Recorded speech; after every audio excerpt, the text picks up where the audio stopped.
Am I the worst doctor in the UK? I certainly thought I was when I started my career nearly a decade ago. I'm Dr. Matthew Glaudeman, so I'll give you some context. I grew up in the States, if you couldn't tell by my accent. Some people think Canada. I went to medical school in Poland, where my wife's from, and her mom took ill when we deciding where to go to medical school. And then I came to the UK after I finished. And in my group, there was about 20 or 30 doctors. They were like baby doctors, FY1s. And I was the only one, to my knowledge, that was an international medical graduate. But there were people from like Oxford, Cambridge, these fancy schools.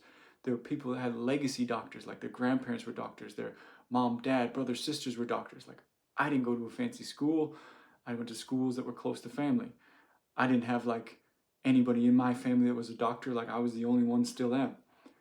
So I was super intimidated already. And then the second day, I had to go on this ward round. It's like where you see all these patients, like 30, 40 patients all at once in the morning with this doctor. And they were so fast, so good. They knew everything about everything.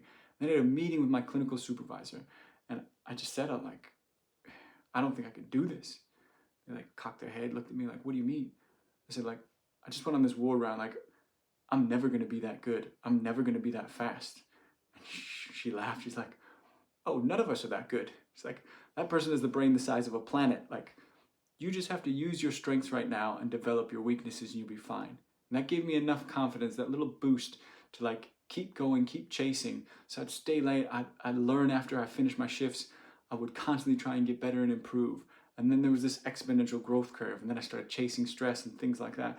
And it helped me develop and give me enough confidence.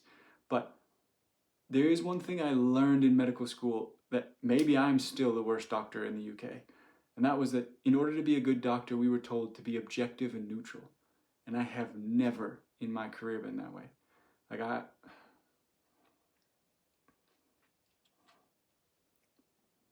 I care about every single interaction.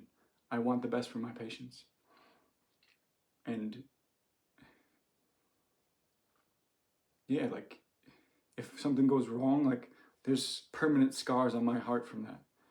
If something goes right, I am joyful with them. So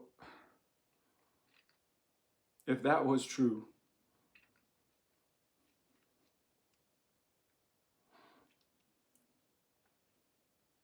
then I'm still the worst doctor in the UK.